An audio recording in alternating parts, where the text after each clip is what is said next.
తాకట్లో ఉన్న మీ బంగారాన్ని విడిపించి ఆ రోజు ఆన్లైన్ రేటుకి కొంటాం. Sharma gold company. వాగర్థావివ సంపృక్తౌ వాగర్థ ప్రతిపత్తయే జగతః పితరౌ వందే పార్వతీ పరమేశ్వరౌ. ఆదిత్యాయ చ సోమాయ మంగళాయ బుధాయ చ గురుశుక్ర శనిభ్యశ్చరాహవే కేతవే నమః.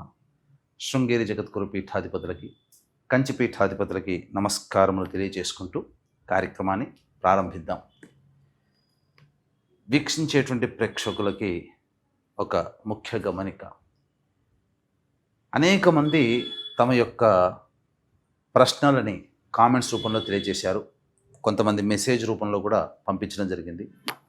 అందులో ప్రధానంగా గమనించింది ఏంటంటే, ఎలాగో జన్మించిన నక్షత్రము, ఆ నక్షత్రాన్ని బట్టి ఒక రాశి ఉంటుంది, ఆ రాశి ప్రకారము మేము చూసుకోగలుగుతున్నాం.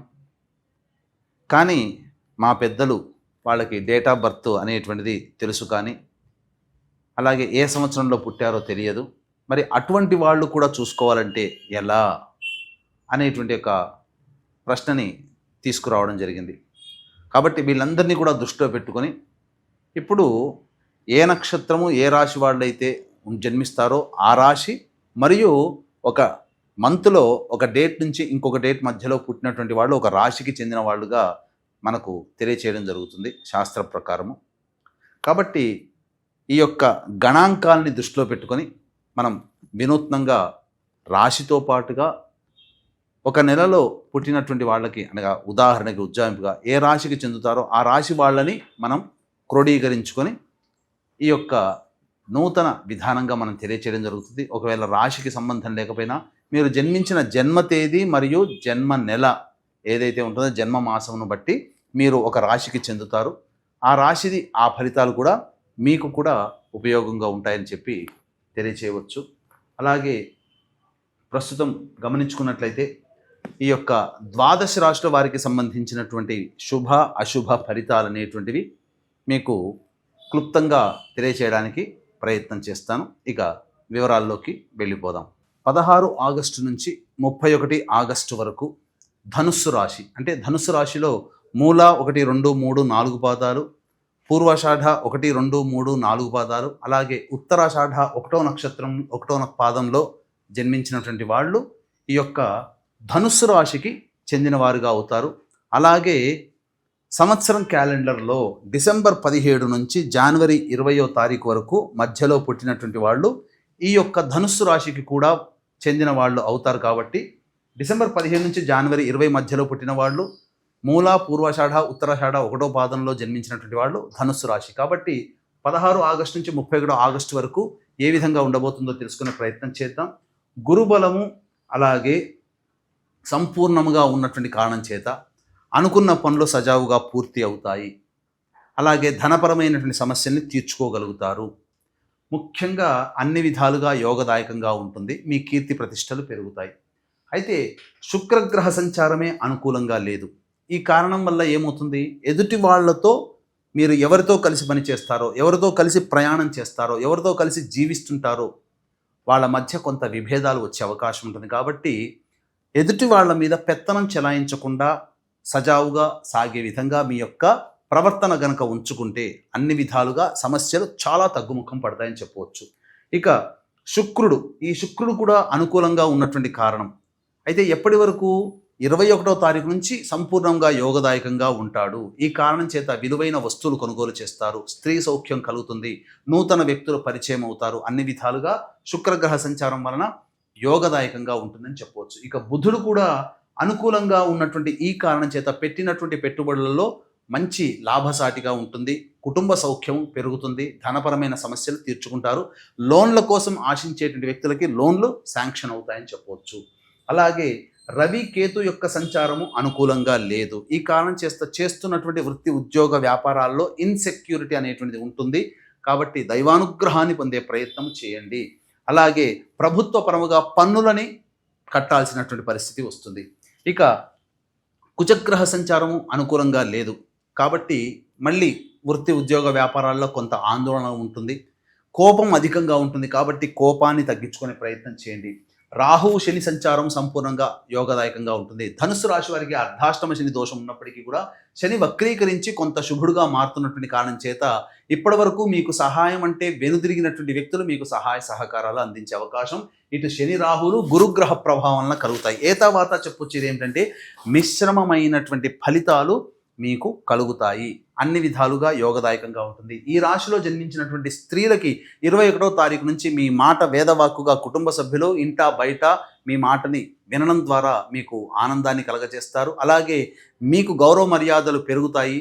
అన్ని విధాలుగా యోగదాయకంగా ఉంటుంది. ధనపరమైన సమస్యలు తీర్చుకుంటారు. విలువైన ఆభరణాలు కొనుగోలు చేసే అవకాశం ఉంటుంది. మీరు సౌఖ్యవంతమైన జీవితంలో మీరు ఉంటారు. మానసిక శారీరక ఒత్తిడి నుంచి బయటపడతారు. మెల్లమెల్లగా సమస్యల నుంచి మీకు ఉపశమనం లభిస్తుందని చెప్పవచ్చు. అలాగే ఈ యొక్క రాశిలో జన్మించినటువంటి ఉద్యోగస్తులు వేరే సంస్థల్లో ఉద్యోగం మారడానికి సమయం అనుకూలంగా లేదు. ఇక రెండవ పాయింట్, నిరుద్యోగస్తులు బాగా కష్టపడితే తప్ప ఫలితాన్ని పొందలేనటువంటి పరిస్థితి. ఇక వివాహ సంబంధమైనటువంటి విషయాల్లో పెద్దవాళ్ల సహాయ సహకారాలు సలహాలు పాటిస్తేనే మీకు వివాహ సంబంధాలు అనుకూలంగా ఉంటాయి. 21వ తారీఖు నుంచి అన్ని విధాలుగా యోగదాయకంగా ఉంటుంది. సంతానం కోసం ఎదురు చూసేటువంటి వ్యక్తులకి చక్కటి శుభ సమయంగా చెప్పవచ్చు. మంచి సంతానం కలుగుతుంది. అన్ని విధాలుగా యోగదాయకంగా ఉంటుందని చెప్పవచ్చు. అయితే ఈ యొక్క వీక్షించేటువంటి ప్రేక్షకులకి గమనిక, ఈ సంబంధించినటువంటి శ్రావణ అమావాస్య మహామహిమాన్వితమైనటువంటిది. మళ్ళీ ఇంకొక వచ్చే శ్రావణ మాసం కోసం ఎదురు చూడాల్సిందే. ఎందుకంటే చతుర్దశి అమావాస్య కలిసి ఆశ్లేష నక్షత్రం ఉన్నటువంటి రోజున మీ జాతకరీత్యా అంటే ప్రతి వ్యక్తి కూడాను ఎన్నో ప్రయత్నాలు చేస్తుంటాడు. ఆ ప్రయత్నాల్లో అన్ని ఆటంకాలే, అన్నీ దగ్గర దాకా వచ్చి వెనక్కి వెళ్ళిపోతాయి. ఇంటర్వ్యూలు కానీ ఉద్యోగాలు కానీ ఏదైనప్పటికీ కూడా. అలాగే ఎన్ని పూజలు చేశామో ఫలించట్లేదు, దేవుడు లేడనే స్థాయికి. అలాగే నిజాయితీగా ఎంత కష్టపడ్డా ఆ కష్టపడ్డ ఫలితాన్ని పొందలేకపోవడం, పెళ్ళిళ్ళు కాకపోవడం, సంతానం కలగకపోవడం, దాంపత్య సమస్యలతో బాధపడుతుండడం, ఒకటా రెండా అన్ని సమస్యలే చుట్టుముట్టూ ఉంటాయి. ఏ సమస్య పరిష్కారం కాదు.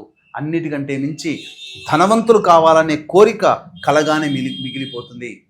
అన్నీ దగ్గర దాకా వచ్చి వెనక్కి వెళ్ళిపోతాయి. ఇటువంటి వాటికి ప్రధానంగా మీ కుటుంబంలో పితృదోషం ఉన్నట్టే లెక్క. పితృదోషం అంటే తండ్రి వైపు 6 తరాలు, తల్లి వైపు 3 తరాలలో ఏవైనా దుర్మరణాలంటే road accident, fire accident, suicide attempt, నదిలో బావిలో పడి చనిపోవడం, ఇంట్లోంచి వెళ్ళిపోవడం, లివర్ ఫెయిల్యూర్, కిడ్నీ ఫెయిల్యూర్, క్యాన్సర్తో చనిపోవడం, 60 సంవత్సరాల లోపల ఏ విధంగానైనా చనిపోయినా, పెళ్లి కాకుండా చనిపోయినా, పిండ ప్రదానాలు పెట్టకపోయినా ఇవన్నీ పితృదోషాలు అంటారు. ఇట్టి పితృదోష నివారణకి మన పీఠం ఆధ్వర్యంలో గత 12 సంవత్సరాలుగా ఎన్నో కార్యక్రమాలు, వేల మందిని జీవితాలు బాగుపరిచిన సంఘటనలు ఉన్నాయి. కాబట్టి శ్రావణ అమావాస్య రోజున మహామహిమాన్వితమైనది కాబట్టి ఈ 22వ తారీఖు రోజున చేయించడం జరుగుతుంది. 20వ తారీఖు లోపల మీ గోతనామాలు నమోదు చేసుకోవచ్చు. 21న బయలుదేరుతాం. 22న కార్యక్రమం జరిపించుకొని మళ్ళీ తిరిగి 23వ తారీఖుల్లో వస్తాం. అవకాశం ఉన్న వాళ్ళు ఈ కార్యక్రమంలో నమోదు చేసుకోదలిచిన వాళ్ళు కార్యక్రమ తదనంతరం కాంటాక్ట్ చేసి పూర్తి వివరాలు తెలుసుకోవచ్చు. ఇక రోజువారీ కార్యక్రమాలలో భాగంగా 16 నుంచి 31వ తారీఖు వరకు ఏ విధంగా ఉండబోతుందో తెలుసుకునే ప్రయత్నం చేద్దాం. 16వ తారీఖు రోజున సంతానం మూలకంగా ఖర్చులు సమస్యలు పెరుగుతాయి.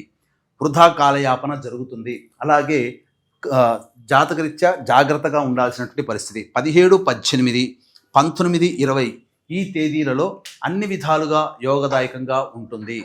ముఖ్యంగా రాబడి పెరుగుతుంది. రాని బాకీలు వసూలవుతాయి. సమస్యల్ని పరిష్కరించుకోగలుగుతారు. ఖర్చుకు మించిన ఆదాయం లభిస్తుంది. సంతోషంగా జీవిస్తారని చెప్పవచ్చు. 21, 22, 23, 24, 25 ఈ తేదీలలో మానసికమైనటువంటి ఆందోళన అధికంగా ఉంటుంది. అలాగే ఆస్తికి సంబంధించిన పంపకాలు చర్చకు వస్తాయి. ఏ పని ముందుకు సాగదు. అలాగే ఒక ఆందోళన అంటే జిగ్జాగ్ లాగా ఉంటుంది. నిర్ణయం తీసుకోలేకపోతారు.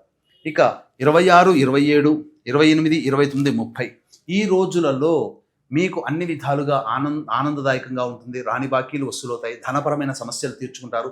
సంతానం గురించి ఒక శుభవార్త మీరు వింటారు. అలాగే అన్ని విధాలుగా అనుకూలంగా ఉంటుందని చెప్పవచ్చు. 31వ తారీఖు రోజున మాత్రం అనవసరమైనటువంటి ఖర్చులు సమస్యలు పెరుగుతాయి.